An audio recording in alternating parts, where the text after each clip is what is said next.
Oh, we're live. Hi, everybody. Welcome to AVADirect's live stream on this August 24th of 2018 day. I am accompanied here by a Mr. Gerard Walenciej. Gerard is an associate in our technical support department. He was brought on probably about a month ago, I would say, due to his love and passion to fix all things that are potentially broken or completely broken and breathe new life into things. Gerard, why don't you tell us a little bit about yourself? My name is Gerard. I speak 2 languages. I'm the tallest person at the company. I also drive a Subaru just like Zach last week, but unlike Zach, I fit every single stereotype of a Subaru driver. Including vaping. Yes, but that's okay. Gerard, what is the second language you speak? Polish. Oh, can you say welcome to the AVA live stream in Polish? Dzień dobry, to jest AVADirect live stream. My będziemy tutaj przez godzinę I będziemy kończyć o 3:30. I kind of feel like there was an insult somewhere in there and I'll never know about it. No, there wasn't. Believe it or not, I know. So, like all of our live streams, we're going to start off the live stream with some tech news first. And unless you've been living under a rock for the past week or so, everybody knows about the release of the new NVIDIA RTX 2000 series cards, right? I mean, we kind of talked, right? We kind of talked about this speculatively last week, and whether it was going to be RTX and GTX. And Gerard was the one that pointed it out to me. Within the first 5 minutes of that keynote speech, Jensen drops that it's GTX 1100 series. And it was a big joke. What? Yeah, and you could kind of hear the crowd kind of hesitate and laugh a little bit, followed by a couple like slow claps that entered into kind of a picked up pace of, oh, that's the real thing. And then he never mentioned it again, and then it was official GTX or RTX 2080 Ti, 2080, 2070. No mentions of 2060 or 2050 or 2050 or 2030 or 2010 or just 20. We'll never know, at least not at any point in time soon. So now these cards are focused on ray tracing capabilities, much like how Maxwell was focused on tessellation. These cards are supposed to be optimized to handle ray tracing computing tasks with little to no effort whatsoever. Which is interesting to say the least because I mean, there's going to be an adoption rate just like there was with any NVIDIA technology that was released, right? Mm-hmm. I'll just be curious to see what kind of an impact it's going to have on previous titles, if at all, and that's a subject that we'll tap on here in a little bit. But I'd be curious to see if there's a drawback to having cards that are optimized for ray tracing, if at all. But the way that they kind of demonstrated how shadows were just easily brought into a game without there being a whole lot of computing power. That was something that was pretty cool to see. That was neat, especially the Metro Exodus demo. Right. That one really got me excited, as you saw during Yeah, the yeah. keynote. Yeah. I was really pumped about it, just seeing the room being dark, but and every surrounding around the window just being perfectly lit as if it was real life. That really got me pumped up and hyped up for the. Dude, I know, and then on top of that, it was that was a good title to show that on. First off, because Metro 100%. has tons of shadow effects all over the place, to the point where I've actually had to increase the gamma on my monitor and settings to be able to see certain things, because I couldn't see what was shooting at me, like in the subway scenes. But yeah, if this is something that turns out to actually be what NVIDIA says, which is 6 times performance in most card scenarios, my hat's off to NVIDIA. Now, I know that we've said some less than desirable things about NVIDIA in previous live streams, and I think a lot of that was due to my own personal frustration in being promised some groundbreaking performance increases in the next generation, and I could kind of feel, especially with the little hints that they were dropping every year, that they were holding off on something big, and this appears to be it, and I hope it's the real deal, because I'll shut up and let NVIDIA take my money. Well, if I'm recalling correctly, I think there was a point in time where NVIDIA stated that they were actually holding back technology. I can't remember if it was NVIDIA or Intel, so someone will have to correct me, but Sure. I believe they stated that they were holding back on technologies. They were about 5 years back, and they could have realistically released something to just kind of blow everyone's minds. Yeah, But- well, I mean, I hope this is it. Yeah. I do, for the sake of myself as a gamer and all gamers and even professionals. If ray tracing is something that is a technology that's you'll be able to take advantage in your line of work, which I've worked with a few professionals that have had ray tracing in their line of sight in terms of capability. This is awesome. So, congratulations, NVIDIA. Keep it going. Keep the competition where it needs to be with AMD and now the reported Intel. And who knows, maybe Tesla will come out with a GPU. I mean, technically they are. Yeah, They dropped NVIDIA. Yeah, just not for cars. Yeah. And something for us as consumers, and they can send that into space. There you go. I don't know. So, what do we got next, Gerard? Oh, well, on to the next topic, I guess. NVIDIA kind of teased the performance of the 2080, specifically the 2080 in rasterized games. They were showing that it had about 35 to 125% performance increase over the previous Gen 1080, which is, that's a pretty astronomical number. That is bigger than Pascal was to Maxwell. But the thing to kind of take into consideration is this is using the ray tracing technology along with the AI learning that they have featured on the new chips. So AI learning. yeah, it's pretty neat. So what that essentially means is you can kind of take those performance figures with a grain of salt.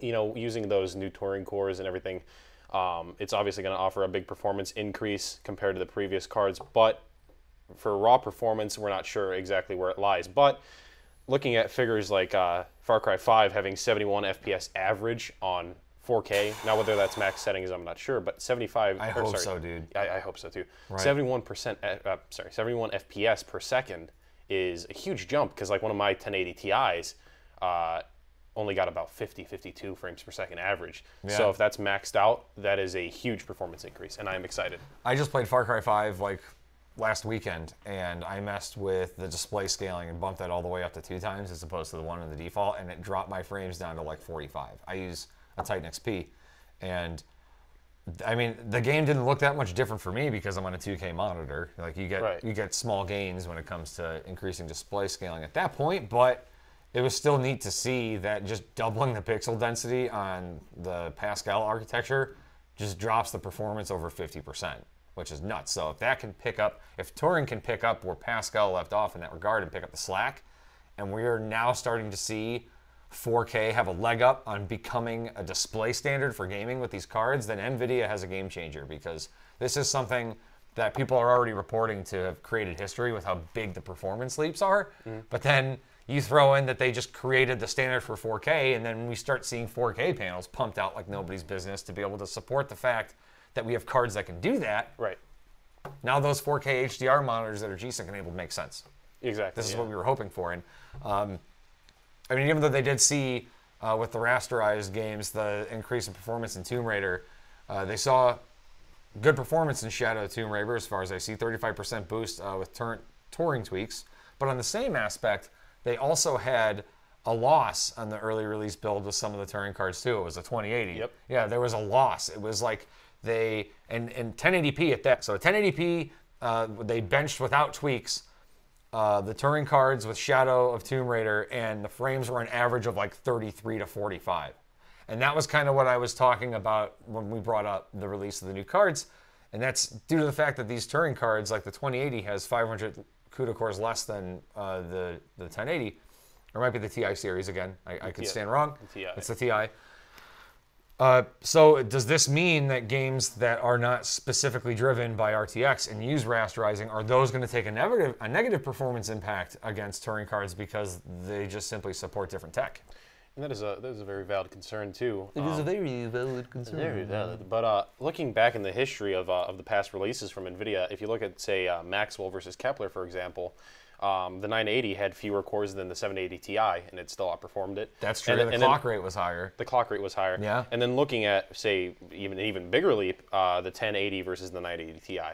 That one also had fewer CUDA cores, but a major leap, especially in clock speeds and stuff. Now, granted, this new architecture is not having that much of a bump in clock speed, but with all the underlying technology and the new DLSS features on the Turing architecture, I feel like it's kind of a gray area. It could either be a big performance bump or a small one, and we won't know really until the benchmarks come out. Well, one of the things that Jensen was quoted saying was that these cards were built for overclocking, and I know we've all heard that before. Right. One add-in board partner or another, or some manufacturers has stated that whether their boards or their processors or their graphics cards were built for overclocking, and I kind of feel like that term it has no meaning to me whatsoever, because I mean, you can overclock things that aren't built for overclocking, and something being built for overclocking still has a limit to begin with. So what does it matter? I just hope I can get back to flashing up modified BIOS versions on my cards again, because I did that with Maxwell. I did that with previous architectures. I'd love to be able to do it with Turing, because I didn't do it with Pascal because of restrictions that NVIDIA put on those cards that made it impossible to read the op-ROM and delete it and reflash it. So I really hope, if they're built for overclocking, then allow us to open the cards up and do what we please with them. We'll take the risk for the voided warranty, because we, as enthusiasts, we understand the risks involved, right? Yep, exactly. Now, have you ever messed with any of like hardware flashing BIOSes or anything? I did back on my 780. I didn't do it on Maxwell. Yeah. Didn't really feel the need to, as Pascal especially. While I do agree that I'd love to be able to overclock too, I feel like the reason they're not doing it is because GPU boost at this point is efficient enough. Right. Where it's not necessary, but then again, the enthusiast in me, just like you, is wanting to go and manually flash a BIOS and play around with the settings and maybe potentially brick a card, but then try to it's all part of the learning process. Just like, well, I got a sweet paper rate. That door in my laundry room won't stay closed, so now it will. Hey, that's what dual BIOSes are for on aftermarket cards. It's like, I got one BIOS, it's dead, but the other one works. Well, just flip to the other one. But the first BIOS is dead. Well, that's why you have two. Well, what if I break the second one? Well, then you got a dual brick card. You're 2 bricks in one. It's 560 twin dual brick. It's a sweet paperweight I got now. Frank Dees from YouTube says that the chart that they provided on that link was useless because there's no settings. And that's kind of what we're saying, Frank. Yeah. Like, everything we're seeing right now on paper, it looks good. And that's why if you check at least 3 or 4 different places, like CNET, Tom's Hardware, I think there's even another article at Forbes that basically says, like, hey, these cards are great, groundbreaking, but here's why you shouldn't buy them yet. Because there's no real-world results yet. All of the reviewers just came out stating they got their press kits and support from added board partners like EVGA, but there's no tangible results yet that can undoubtedly prove whether these cards are going to be great for current-gen games or they're going to be geared for future-gen games. Because we all know, and if NVIDIA is kind of hiding behind smoke and veil here, that these cards are a little ahead of their time. They're not going to tell people that because then everyone's going to keep waiting. Yeah, exactly. It's no different than why you have people that are aboard the don't pre-order bus, and you have people that are aboard the pre-order bus because they want the latest and greatest. And that relates to hardware or software. Yeah.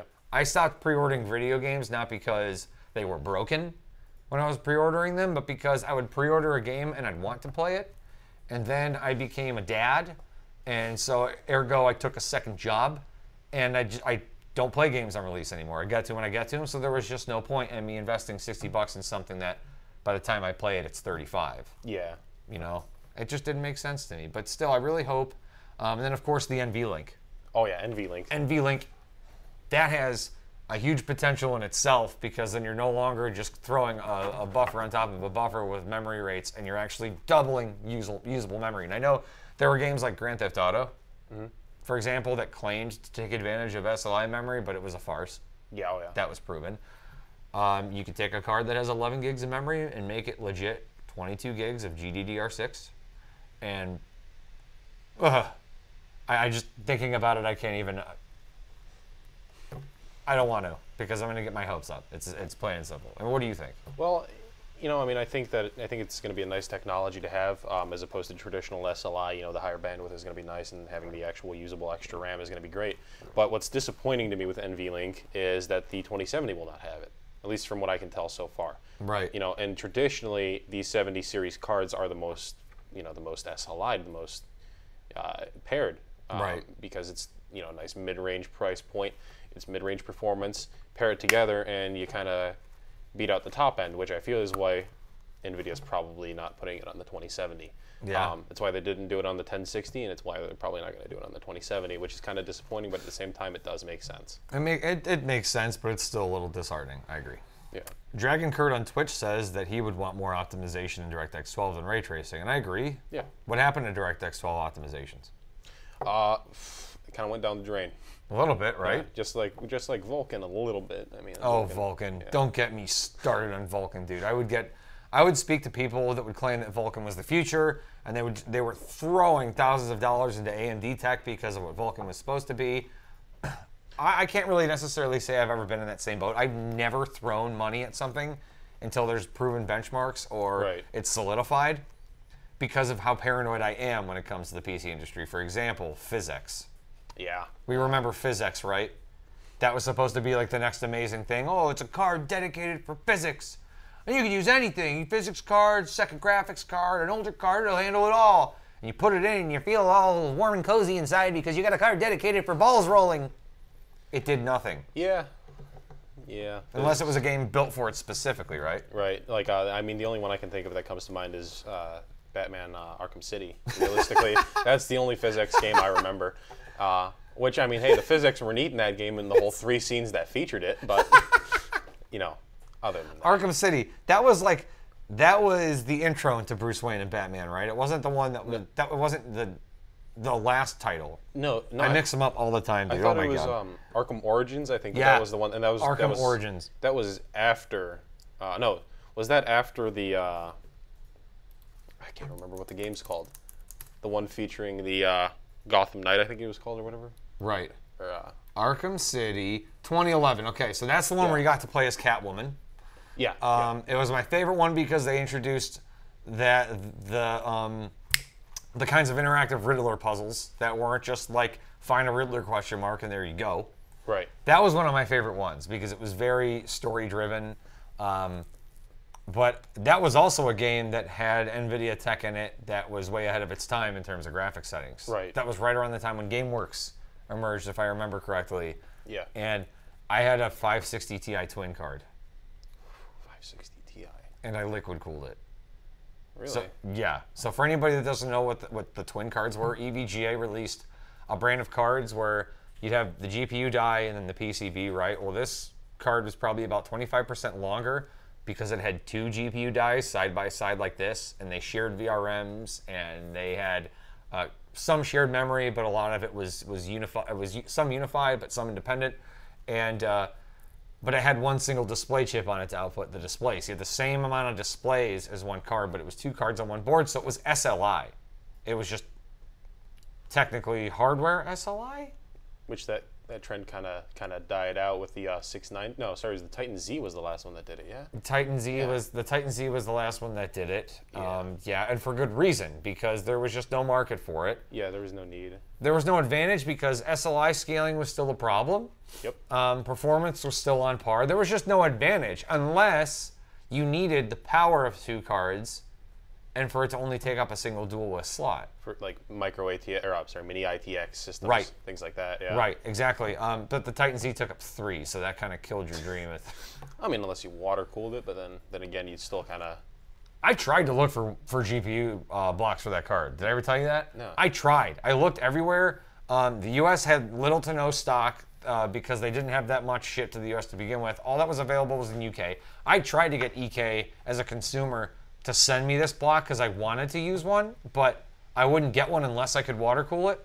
I also had a few clients that needed the power of like 3 of these cards in a system, and I found a way to make it work for their solution, but they had to be water cooled because of the heat concerns. I couldn't get blocks, man.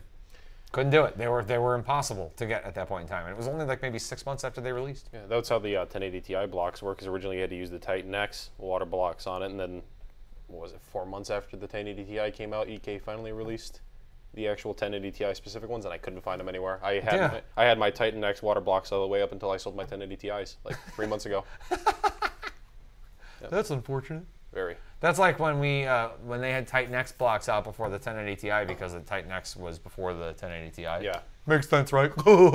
And we had to use the Titan X blocks on our systems, even though they didn't say 1080 Ti for 1080 Ti, so nobody really kicked up a fuss. Yeah. But we had a few people here that were all OCD with it, and they were like, oh, it's not a Titan X, it's 1080 Ti. And you know, you just don't look at it. It's okay. You'll live. It's same performance. Yeah. Similar look. And that's when we just started also doing a lot of crazy systems and painting blocks, because we wanted to see, you know, orange GPU blocks just for the hell of it. So. Yeah. Dragon Curl says, I think newer memory will be a big help. Or I would have thought it will. And I agree. Yeah. I just, I come from a line of thinking after seeing PCs evolve into what they were since I was a young boy, that we tend to throw newer technology at things before the previous tech was even optimized to its potential.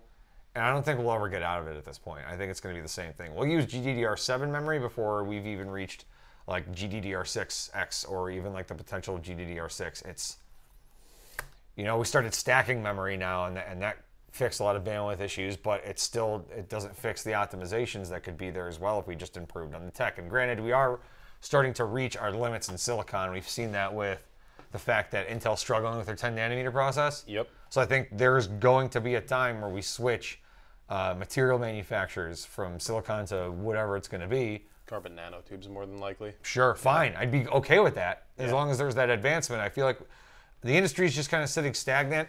But at the same time, I'm sure there's good reason for it. Costs.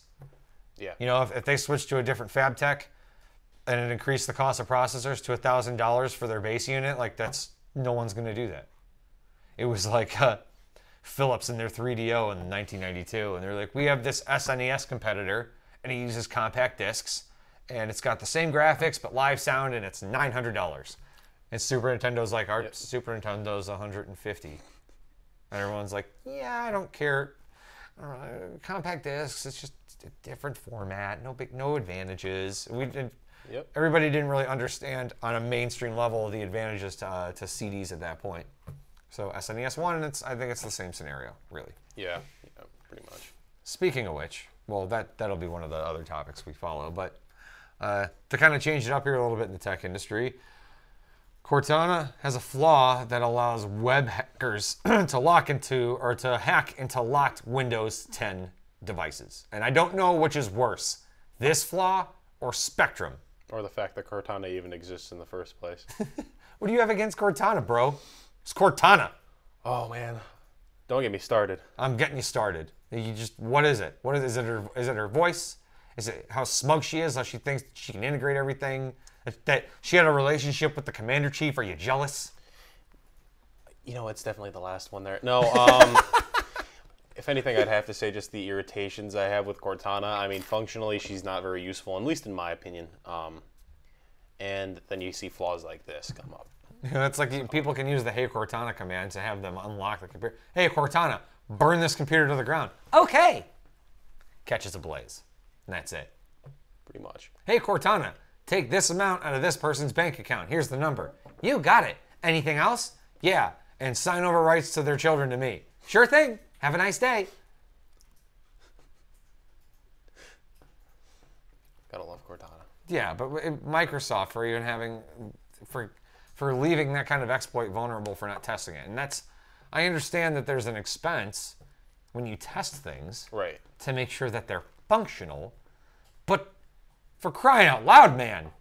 Like a security flaw that allows you to lock or to break into hack and lock devices. Like, come on. Why? And I mean, it's a stupid flaw, and it's not the first time that something like this has come up. They had another flaw. Yeah, they had another flaw a few months ago. What do you mean? Very similar. Use the Hey Cortana, because in this one, right, you just use the Hey Cortana command to navigate the web, right? A few months ago, they had one where you could use the Hey Cortana command to pretty much navigate the entire computer and almost practically unlock it. Like blind? Yeah, like you look through files and everything. Right. There's a big flaw. Granted, there was a lot of hoops to jump through. Sure. For the process to work, but it worked nonetheless.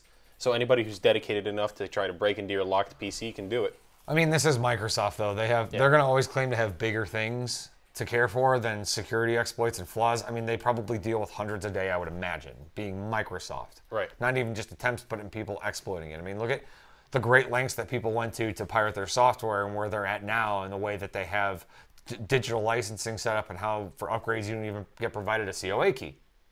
So, I mean, I can't blame them, but all it's going to take is the wrong person getting the right exploit for Microsoft to be a poops creek without a paddle, and it's as simple as that. And Shadowy Bullich on Twitch says, I agree, Cortana's kind of useless and bogs things down. I disable her every single time. Although I'm not going to lie, when it first happened and I heard about it, I'm like, dude, Windows is getting a UI because they didn't reveal what it was yet. And then when they revealed it on stage, it's like, hi, I'm Cortana. I'm like, cool. So the Halo franchise is dying, so you got to find a way to slip that into Windows because you just can't let go. It's like a relationship that you're clinging on to because of the memories you had and not the memories you're building now. And it's a toxic relationship and you need to know when to say, get away from me, but it's still around. Joe, you got something you want to talk about? I just really don't like Cortana. No, I feel it. I also haven't been a fan of Halo. And I say whatever you want, dude. I'm just not a fan of the aiming system. I'm not a fan of the storyline. The fact that it's basically Mario with guns in some respects, or at least the early ones were, because they wanted to appeal to all audiences, because, money, I suppose. See, I'm big into Halo. I'm a Halo nerd when it comes to the lore and everything. So it kind of hurt me when you said that, but no, and I agree. I mean, Cortana does suck, and it is just as Shadowy Bullet says. It's just as bad as the Xbox Connect, shutting people's consoles off and looking at them, spying on them, and that's why Microsoft ended up going and turning those features off, disabling them right before launch. Six Kitties on Twitch says, never forget about the people with Xbox off gamer tags. You know how many hours I've watched of people just doing that? And dude, it's hysterical. Xbox off colorless. No. Cut. That's it. Or the dude that said Xbox off in a gamer's tag and then shut his Xbox off, thinking that was going to stop his Xbox from shutting off. So, Roarer Gaming on YouTube says, can I ever disable Cortana from my PC permanently? Unfortunately, I wouldn't say permanently or entirely is a factor, but you can disable it mostly using registry tweaks and another, a few different methods like Windows OS tweakers, things like that. Right. But as far as an entire, a method to entirely disable it, I don't think it's possible. Sure. And it always seems to find a way back, no matter how many times I disable it. 2-3 months down the line, it'll just re-enable itself. It's Shadowy Bullets also said it's just as bad as the Xbox Connect shutting people's consoles off, or how creepy it was. Yeah. Does anyone want to talk about how creepy the Kinect was? I put the Kinect up that was bundled with the Xbox One version because I'm a tool and I got the day one version because of Killer Instinct. That's a game I grew up playing with my older brother, so that roped me into the sale almost immediately, not going to lie. And how creepy that the red reticles stay on no matter if the console's on or off to begin with. And so I refused to take it down because it was just part of the setup because, again, walking tool for Xbox here. And when Microsoft officially announced that the Kinect was dropping support, my wife was the one that actually showed me. And she's like, are you happy that you invested in something that's dead? I'm like, no, but I am happy that I get to officially take the Kinect down because it's useless. So I took it off my TV and I put it in a box, and I actually have no idea where it is now. And I don't care. That's the way to do it. That's the way to do it. And then Turbo Beanhops on Twitch says, there's a reason why Halo Reach was the best game. I would know, I never played it. Joe, you got to go and play Halo, man. Why? It's fun. It's very fun. Are you trying to give me a reason to not want to talk to you again because you're working into it? Listen, Joe. I'm listening. You gotta play Halo Reach. It's honestly a. It's not an emotional trip, Brooks. Stop it. It is. I'm not playing Reach. You're playing Reach. If I wanted an emotional trip, I'd play Final Fantasy X again because it was a great game, but it also sucked. It was awful. Or, hear me out now, you could play Halo Reach. It's an option. I'm gonna reach for something to incapacitate myself in a second. I mean, please no. Please. What is that? Is that a water bottle? I thought that was something I gotta knock myself out with. No, Joe, it's an oblong rock. Okay. More people here on YouTube. Raw Gaming wants to know if you can ever disable Cortana permanently, which you already said. That was the same person. Yep. Okay, so I'm just double reading because I'm smart. And apparently I have terrible taste in gaming. I will challenge anybody in that. Anybody. If anything, I have more picky taste in gaming, and that is why I play very specific titles. And when I buy things I never play. Like, I tried to play God Eater. I couldn't play it. It was awful. I said Final Fantasy X was great, okay? It's an awesome game, but it sucked in certain respects. Because it was the first Final Fantasy to where they were investing heavily in CGI, right? And it was like 40% movies. And the gameplay was awesome. Just let the gameplay be the gameplay. Don't throw movies in there. I don't care about what Titus's relationship to Jex was, okay? Jex an a-hole, we get it. All right, fine. We're gonna fight him eventually. That's been insinuated more than enough times. Just please stick to the gameplay. And Final Fantasy 13, I hated that about 13 as well. At least 13-2, it was a lot more grinding, which is like kind of a homage to the old RPG games. You were grinding for experience, you were grinding for materials, and you could do that. And then they kind of had the aspect where you were jumping back and forth in between time, and there weren't as many movies. And then 13-3 Lightning Returns, it was kind of half and half. And yeah, I've been triggered. Congratulations. So, see, I wish I knew anything about Final Fantasy. Shadowy Bullets in Twitch looks like he says, is it worth switching to an RTX infrastructure card from a GTX 1080? I'd say hold off until benchmarks come out, but if what they're saying is true, most definitely it will be worthwhile. If their performance figures are accurate, it will probably be an even more massive jump than Pascal was to Maxwell. Sure. And apparently HM operator on Twitch is, I'm just here to look at a beautiful Polish men. Do you know this man? There's a possibility, a distinct possibility that I do not know this man. I have no idea who this guy is, but thanks for the compliment. I mean, you are beautiful. Thank you, Joe. Just saying. I like to think I'm a gorgeous piece of statue. You are. You're a nice modern gentleman. Oh, Tufu's. Hey, Tufu, what's up, man? I just now I am late to the party with you being late to the party. Tufu gave up killing it. And Chris Demison wants to know, where is his video on the PCs you guys built for me? I don't know. Do you want to make a video? Let's make one. Bring your PC here. We'll do a video. Heck, we'll even have you on the live stream. We can talk about your PC if you want. Let's do it. Ah, okay. We have your video. We have it. But there's something you need to do for us first. You'll want to PM me. Roar Gaming. That's all I'm gonna say. Roar Gaming's asking what watch you're wearing. It looks nice. Oh, it's the Gear S3. Gear S3. Wow, fancy. Yeah, I mean, it's not bad. It started off real good. The experience was great until it would stop showing its watch face to me when I'd flip it open in the orientation that you're supposed to do. And now it doesn't do it all the time. So thanks, Samsung, for breaking something that started off fantastically with software.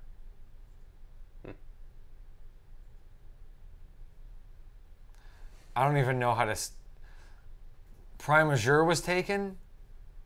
Everyone always asks how Gerard is doing, but no one ever asked Joe if Joe wants to play PUBG. I mean, I asked Joe yesterday if he wanted to play PUBG.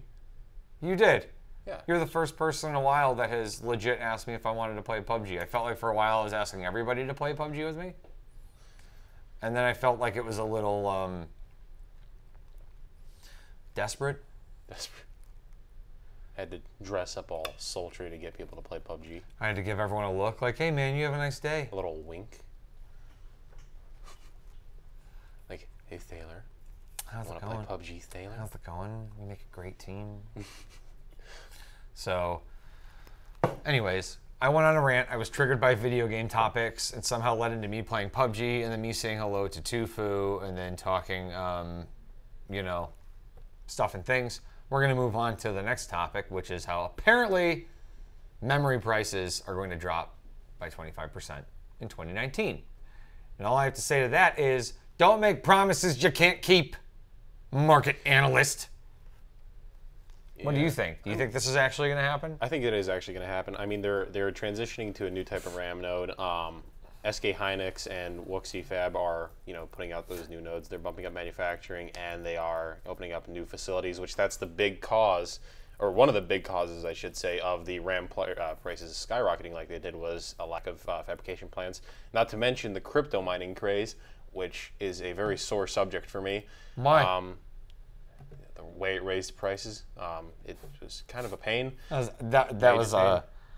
I already knew the answer to that question. Yeah. I was just being facetious. Oh, gotcha. But no, the whole crypto mining craze kind of dying off with the value of Bitcoin and Ethereum dropping down has kind of opened up the gates, I'd say, for supply to actually come back, because it was an issue of supply versus demand, with demand heavily exceeding supply, and they had to raise prices. But now it appears to be dying down and stabilizing, sort of, which we're already seeing GDDR prices going down. I don't know though, man. So a part of me kind of feels like that now that the industry feels that they're getting, everyone is, I don't want to say everybody's comfortable with paying what the prices that they've been inflated to, but I kind of feel like that's going to be taken advantage of a little bit. Like, well, it's already been so long. People are adopting it because, well, you need memory if you're buying a PC, you know, especially when you have a component that is a need.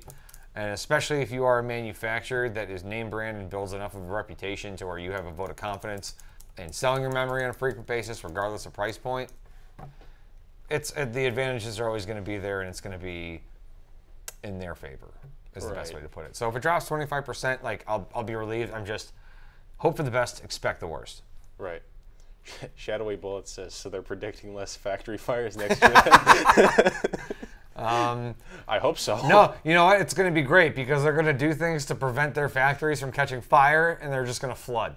They're having to save money on heating bills, so they're just, you know, starting off bonfires inside the factory to keep their workers warm. They're just building walls that are able to be sectioned off, so if a fire does happen in the factory, it just vents it out to the rest of the factory, and they just let the product burn in that one area. They just have a guy holding a garden hose every, like, 20 meters to put out any potential fires. You just can't let it spread. Keep it in that area. This is why we've invested 35% in fire hoses within the last year. Get it done. And by the way, that section over there is too cold to direct the heat that way. And keep building memory in that room. Wow. So, I mean, as long as the crypto mining craze doesn't boom again, which there is a very solid potential that could, depending on how the Turing cards are going to perform with mining. Right. If that happens, then it's rinse and repeat all over again. It's going to be the beginning of 2019 before we know it, and people are going to be buying up mining stuff left and right, and it's going to cripple the industry's availability in products. And then here we go again. Round and round we go. So we're going to take a break from some of the industry news, and we're going to jump to some AVA news. We're still doing the back-to-school sale, so you can save up to $350 off select systems or 10% off others. Again, I'm going to repeat myself like a broken record here when I say that this is the absolute best sale we've done in a while. So you will want to hurry up and grab your back-to-school system or laptop or workstation or Nook or mouse or laptop back or monitor while you can, because reasons. Then, of course, didn't mention this in the last live stream, but I'll mention it now. We are still offering our VR bundle, which includes a mixture of VR-specific titles and non-VR specific titles. That's actually going to go on until the end of this year, and that is something that Intel decided to do for select system integrators. Yep. So we special. Very. And then, of course, AMD bundle is still live. That includes the Assassin's Creed Odyssey, Strange Brigade, and Star Control Origins, which, speaking of Assassin's Creed Odyssey, I was told by somebody who was a diehard fan, aka my wife that Ubisoft is going to be taking a break and releasing an Assassin's Creed every year again. Didn't they already take that break? Yes, they did. Oh, well, They did that with Origins. I mean, It was 2 years before Origins came out because they said they wanted to focus on the quality of their games. right. And I was honestly, I hate to say it, I was letting my wife be a measure for whether or not that was going to be true or not, because for the last now 3 Assassin's Creed game, the last one that she finished to completion, I don't even remember. I think she was saying Assassin's Creed because we were talking about this too. She was saying Assassin's Creed 2, I think was the last one that she completed. If I'm that or Brotherhood, I think was one of those two that she said. It was Brotherhood, because she got all the way to the end of Assassin's Creed 3 and decided she didn't like the way it ran on the PS3 as opposed to the PC. And then same thing with Black Flag. She saw how it ran on the PS4 and saw it ran on the PC, and she was like, oh god, no. So she stopped. And then her and I both played. I don't even remember what the name of the Assassin's Creed title was anymore because it just wasn't even significant. It was the one where it was multiplayer. Oh, geez. I think it took place in China, if I recall correctly. France. Chaotic says, what's up? Hey, what's up, Chaotic? Yellow. Shadowy Bullets. Oh, sorry. I take it you were going to read that one? No. All right. Shadowy Bullets asks if we ship to Canada. Yes, we do. We ship to most countries, some being excluded due to trade laws and things of that nature. But, yeah, go ahead and visit our website. If you have any questions, feel free to call one of our wonderful salespeople. And, me, or we have my right-hand man, which his name is Mr. Kyle Miser. I've taught him everything he knows, and he knew things that I didn't when he started, so he has a great complementary skill set that he can use to help you build a PC and get it there. And if you don't see your country of origin on our website, I'll add that we're still willing to work with you. We have great FedEx reps that help us get things where they need to go and safely. So, you know, what's it going to hurt? Just give us a call and we'll figure things out. Right. It's good. But back to Assassin's Creed real quick. You played as, the guy's name was Arno. Arno. I remember his name, Arno. I remember saying there are no valuable scenes in this game that want to keep me playing it. Was that one multiplayer? I thought that one was single player. Nope. Only. Nope. You can play up to 4 people. Now I'm gonna look it up because it's bothering me. Arno. Well, while you're doing that, we're gaming states. Assassin's Creed Origins was amazing. Getting back to yearly releases. Unity. Sorry, didn't mean to interrupt you. See, now I personally can't speak to that because I haven't played any Assassin's Creed games since Black Flag. That was the last good one in my personal opinion. It was only good. Here's why I like Black Flag. I agree with you and I disagree. I agree because it was a good one because they actually released an Assassin's Creed title that tied into another. You played as Connor's father's father, right? His grandpa, I think. Was it his grandpa? I thought it was his father. I'm fairly certain. Because if you read the book, he mentions his son, which that was Connor's dad's name. Right. Well, what I'm saying is that he was Connor's grandpa, not Connor's dad's grandpa. Sorry. Yeah. Connor's grandpa, and he was an assassin through and through. Eventually, officially became an assassin. Don't want to ruin the storyline for anybody if we got somebody that's playing through the series for the first time. I like it because it tied into another Assassin's Creed before the catastrophic events of the third one, which led me to not care so much for the series anymore personally. But anyways, Unity was the last one I played because I was really hoping it was going to be different. It wasn't. I tried to get into, I don't even remember what that one's called because that kind of shows you my excitement around the series as it's been lately. The one where you play as Jacob and his twin sister. It was all steampunk. It was in London. Was that, I thought that, no, that was, I can't believe I gotta keep looking this up. This is bad, Ubisoft. Oh, man, it was something, Syndicate. Syndicate, yeah. Didn't finish Syndicate all the way. Casey got halfway through, and then it was just like, meh. Same with Origins. And I'm really glad to see Warhawk Gaming saying that Assassin's Creed Origins was amazing because I think I've been playing tons of first-person shooters for a while now, and I need a break from a first-person shooter aspect ratio, so I'm going to go to a third-person title next. Right. I think I'm gonna force myself to play through Syndicate because it looks like a fun game. I'm just like, I haven't committed. I just got to commit and get through it. And then I'll get to Origins. I really hope it is that good because if it really is amazing, I'll play it from beginning to end. But I watched Casey play probably, I don't know, 15 hours of it, and then she said, I don't feel like playing it anymore. And that was disheartening because to me that was kind of the real test because she played 1 all the way through, which anybody who's played 1 knows how tedious that is. Right. It's still a good game. second series, we played all 3 installments of Assassin's Creed 2. It's like Assassin's Creed 2, Assassin's Creed again, Assassin's Creed, okay, this is the last one. And then 3 kind of killed it, I guess. Yeah. You know? It's sad. It's a sad state of events. And I wish Ubisoft would fix it by introducing key characters. Key characters. By key characters, do you mean someone by the name of Desmond? Yeah. Yeah, you know, it would be nice if they hadn't killed off probably their main character that everyone actually cared about in that game. Yeah. They kind of shot themselves in the foot on that one. A little bit. Just a little bit, and now I think it's too late to go back, but oh well. It's okay. They're just going to have to reinvent the bicycle. Or the wheel. Or the candle. Or the spokes on the wheel. Yeah. I think so. Anyways, onward to gaming. Do you want to lead into this one, Gerard? Yeah, so PUBG is getting its own limited edition Xbox controller. Whoop-de-doo! Which, I mean, who really cares, in my opinion? I mean, I personally... Tell us how you really feel! I personally don't care too much because I don't play on console. I mean, I work for a PC company. Obviously, I'm going to play on PC mostly. But even then... PCs use controllers.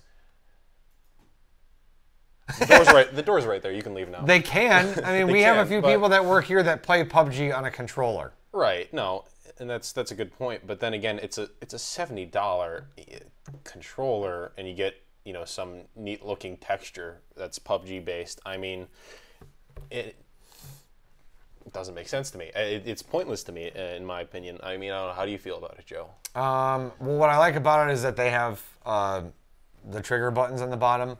Right. They call it something specific, trigger grips, and they have reported custom button mapping. Which, how could you get custom button mapping?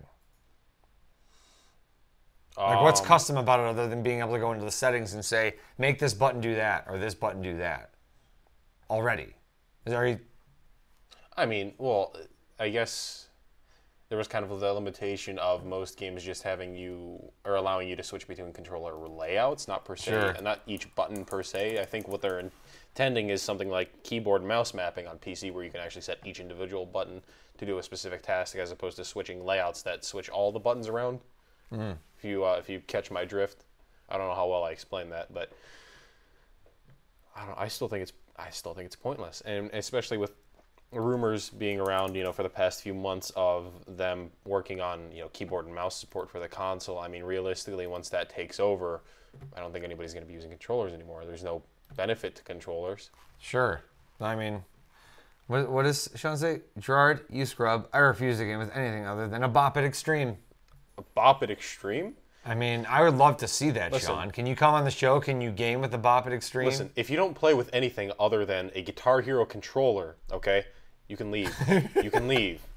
It's like the kid that's on YouTube that's trying to play Guitar Hero, and it's like 380 beats per minute. You're just screaming about how he's going to break his fingers. Yeah, his fingers start bleeding at the end. Well, it reminds. I saw a video a while. I just see Sean like, Bop It. I remember seeing a video a while back. Some kid was like playing, I think, CS:GO with a DJ Hero. What's it called? With a DJ Hero controller. That's literally what it was. Seriously?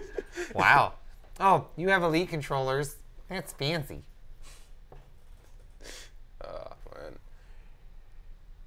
Elite controllers are actually they're legit. Are they? Oh, yeah. I haven't used them.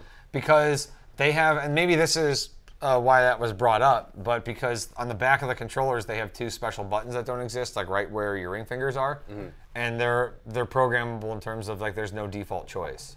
So you can go into a game settings, and you can set it to be duplicate to something. A lot of people change it to be aim because they feel that the response time is a lot better down here as it relates to, like, having your index finger to aim down one, and then, or like your thumb to click on the analog joystick to bring up your reticule. I don't know. Yeah, I mean, it does seem like a neat functionality, but still, I mean. You can only play Mario. I mean, I remember when I first learned to play Mario, it was pretty tough. I was a little kid. Although the first game I played on Nintendo was the Ninja Turtles arcade game. I still suck at Mario. Really? I still suck at. I mean, I'm not bad, but I don't think I've ever actually fully completed a Mario game.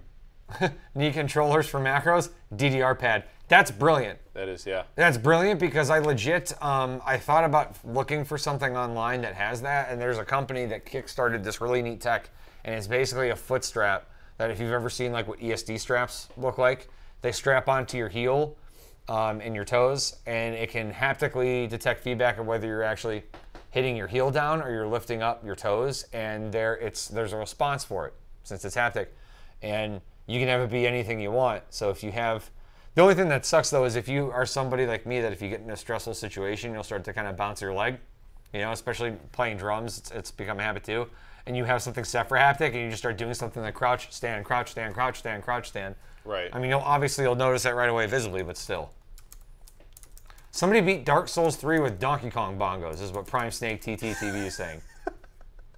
Can you link us to that? Can you send us a link to somebody beating Dark Souls 3 with Donkey Kong bongos? Because I'd love to see that. I think I actually remember hearing something about that too. Do they make the noises of Donkey Kong while doing it? Because that's the only way I'll find any entertainment value in a video like this. I'll be disappointed if there's no like Jamaican sound effect. I mean, I played Dark Souls 1 with an Xbox One controller, and I was met with my defeat, and my controller was met with its defeat as well. So I have not played a Dark Souls title ever since. And there it is. Yeah. No summons, only my DK God. bongos. Okay, so I know what I'm doing later on tonight when I'm bored. Playing with some bongo drums. I almost bought those bongo drums back in the day because I was like, oh, I play drums. I should play a game of bongos. Really? Yeah. I didn't, though. I knew better. You should have. No. I'd love to see you sitting there playing bongo drums. I mean, I was on Dark single as Souls hell 3. at that time, too, and like that wasn't going to help my cause. You want to come over to my house and play my DK bongos? Hey girl, I got some bongos. We can sit in the Hey, front lawn and Gerard. talk about our feelings. I just beat Fallout 3. You can play with my bongos and order the pizza. It's like those kids that just sit outside at parks and play Wonderwall on their guitar all day. You sound that. For some reason, I'm getting the impression that that was you at some point. It wasn't. I mean, I tried to learn how to play guitar when I was like 12, and I sucked at it. Right. So thankfully, I never ended up being that kid that played Wonderwall at every single public park. But See, that's kind of the reason why I started playing drums, was because it was the one thing that I could pick up and play without sounding like I was terrible right away. right, Like I could just keep a beat. So I'm like, okay, this sounds good. If I picked up a guitar, I'd hit strings I didn't mean to. I would like swing the pick at a string and then throw the pick inside the guitar and then just be like, well, that's it. So that's how I was. That's why I stopped trying to learn how to play guitar. right. So on to the next title, because like you said, who cares about a special edition PUBG controller? But I wanted to point it out for those of you that couldn't lose any more faith in humanity in the development process. There you go. Next up, now, when I originally wrote this note for you guys and for everybody else in the world, Devil May Cry 5 had a release date confirmed of early this next year. However, that has been changed and updated to, I believe, March. And I'm going to confirm that here in a minute because this is pretty big news. March 22nd. I was right. It's in March. So we're going to do this. This, I don't know how to feel about that game because I didn't really play through all of the Devil May Cry titles. Right. I played the reboot, but that was about it. That was all I played out of them, personally. You're talking. My wife refers to it as Hot Dante because he's young and doesn't have gray hair. And I mean, he's a pretty sexy fellow and he fights demons. So I'm not going to argue either. But I'm still curious to see if they're gonna kind of go back to their roots at all, or if it's gonna be kind of more an old school hack and slash like the reboot was. What do you think? Do you care about the Devil May Cry universe at all, or am I just talking to myself? So, kinda. Yeah, like I said, I played the reboot. That was all I played out of them. I feel like though, after the reboot, if it's the same studio, I feel like they're probably going to stick to the new style of the game, as opposed to the old style of sort of hack and slash. But Yeah. I mean, I don't know. It's kind of up in the air for me. Like I said, I never really played the original Far Cry, Devil May Cry games. Same thing. So yeah, same thing. Yeah, Same obviously, the exact same game. No, I never played the original ones, so I have almost no opinion on this. So this topic is going to be entirely you. I like the reboot, and that's about it. But I was incorrect in the release date. It's actually March 8th, so it's sooner than later. But apparently, just to give everyone a synopsis about the game, Dante apparently becomes an entrepreneur and he starts his own business as a demon hunter, as opposed to working under contract or for his soul. So there's that.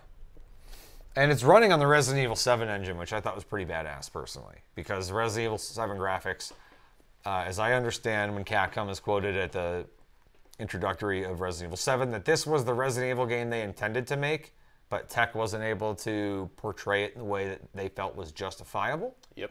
So, graphics, engine, I mean, this is going to be solid if that's what we expect to see. Speaking of Resident Evil 7, when is the VR mode coming out? I don't know. Stop. No more triggers. We're done. Oh, man. What's the next topic? Well, Valve. They're putting out a little thing called Gabe Steam Play. Newell. They're putting out a little thing called Steam Play. Now, Steam Play it's What kind of does been that around. do? It's kind of been around, but it hasn't been very prominent. But now it's going to allow you to play Windows-based games on Linux. No. And So what about Steam's OS? oh, it's gone. Just like all of my hopes and aspirations. No. Dead. I mean, essentially, they're kind of killing it off. There's no point to it realistically anymore. So the way it's going to work is it has its own built-in compatibility layer, kind of similar to, well, it's actually based off of Wine on Linux, if any of you in the Linux community, well, actually anybody who is in the Linux community is familiar with it. But as opposed to Wine, it's going to have the capability of having full-screen graphics, multi-threading, and gamepad support. Right now, it only supports, I think, about 20-something games in the beta stage, including the new Doom and Doom VFR. Those are the two biggest ones that I can think of that are currently supported. Right. The eventual goal is for it to support pretty much every single game possible. It's also going to be based off of the Vulkan API for direct 3D support, and DXVK, which is sort of an implementation of Vulkan. So I'm pretty excited for that. Personally, I've been wanting to have a reason to move over to Linux for a while now. I'm starting to get tired of Windows. Well, I always wanted to. I was really, really interested in the Linux distribution that essentially acts as kind of like a go-to for games. It was kind of similar to the PS3 interface, where you could consolidate all your games and it would boot up like a console. Right. Unfortunately, some people have taken it and used it for open source and homebrew stuff that they legally shouldn't. But I mean, you can't have control over that when you create homebrew stuff. But the whole intent of it was to be able to create a game library of your games. Right. And have it boot up and work like a console. So you don't have to have a mouse. And so if that's what this is essentially going to do, like, I'm in. That's hands down. And that's what it's seeming like it's going to do. It seems like it's going to be kind of a SteamOS type of deal. Apparently, the early rumors stated that it was going to have its own graphical user interface, which, I mean, I like the GUI. The GUI. To me, it doesn't make much of a difference, but I am excited for the fact that it's going to have full screen natively and multi-threading support. Because realistically, the only thing that was keeping me from switching to Linux was lack of the Adobe suite and lack of gaming. And honestly, this is going to be enough for me to switch if it's as good as they claim it's going to be, and if it's going to support as many games as they can. Right. So. No, I'm excited either way, dude. Yeah. This is a step in the right direction in terms of the development process. And we just need to keep it going. And hopefully any developers out there that feel like that they're infringing on copyright or intellectual properties need to just keep their grubby little hands off of forward progress for the people that actually want to put the time and effort into it. Microsoft. Resident Evil 2. So, anyways, I'll let you lead into the next one because this will be the last topic of the live stream. And since you picked it, and it's pretty friggin' hilarious. So, some of you may remember back in 2016, a congressman spent some campaign funds on things like clothes and vacation time. Oh, and Steam games. Now, look at that face. He's like, now, hold on a second. Before you go any further, I just want to state Star Wars was part of those titles. Well, no, it's funny because the original claim was that I think he said his son bought all the Steam games. Oh, right. Then you mean it wasn't a cat walking over his keyboard that hit enter? I mean, hey, maybe it was, but If so, I want a cat like that. Where's the training camp? it's kind of funny though because his wife allegedly went to claim those purchases as being personal, and personal. Off the campaign funds. we bought all those with our money. Right. But they also tried to blame it on their son at one point, which is kind of contradictory. But what's even more contradictory is the fact that his wife also told the bank that the Steam charges were fraudulent, so she got back, what's the amount? $1,302 as credit for the purchases. So now they've been indicted. So now they've been indicted for the whole situation, and they're looking at some pretty hefty fines and possibly jail time. What Steam games? Well, let's see here. What games were so important to this guy that he was like, I'm going to take money that was donated to me because I must own that? I have no idea. But Watch it be like all like Japanese okami games. It's like, oh, my love interest is a pigeon.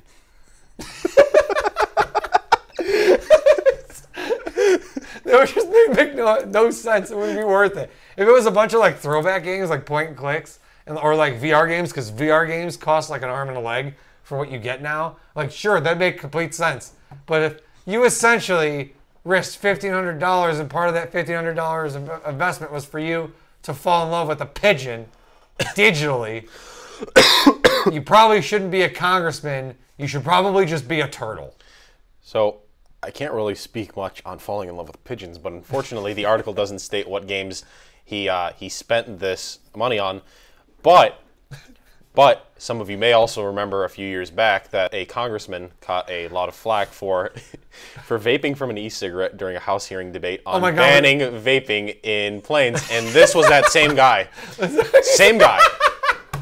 I mean, then I kind of give this guy credit because he just like YOLO. This man Steam games, vaping. This man is my hero. I kind of feel like that this is going to be the guy that you don't want to ask what he's going to spend his lottery money on.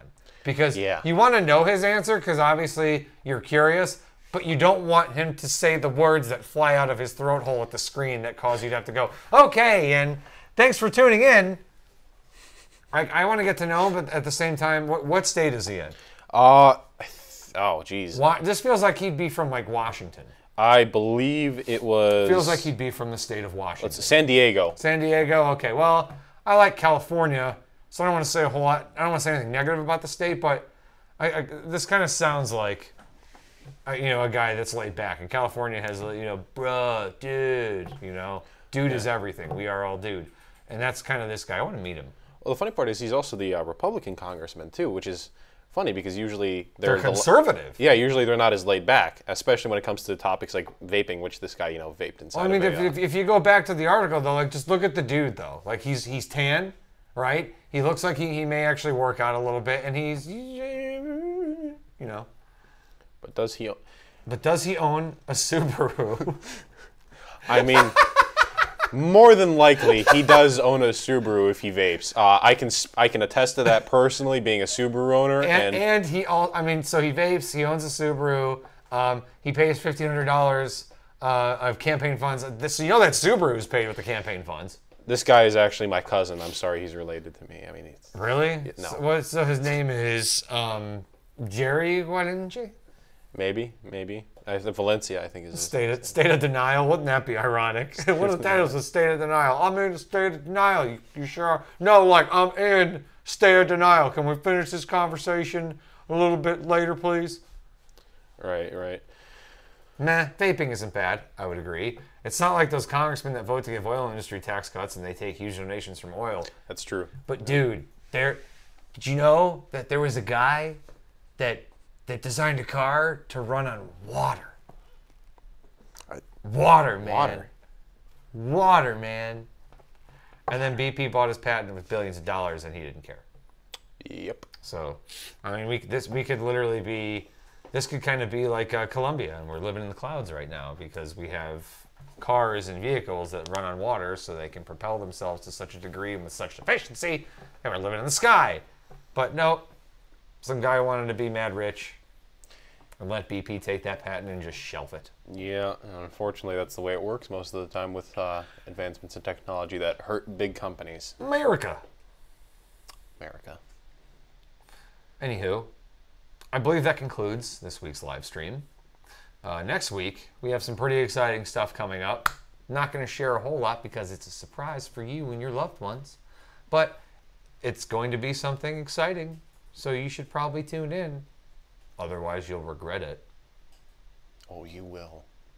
Listen to what this man says. He's a brilliant man. Thank you.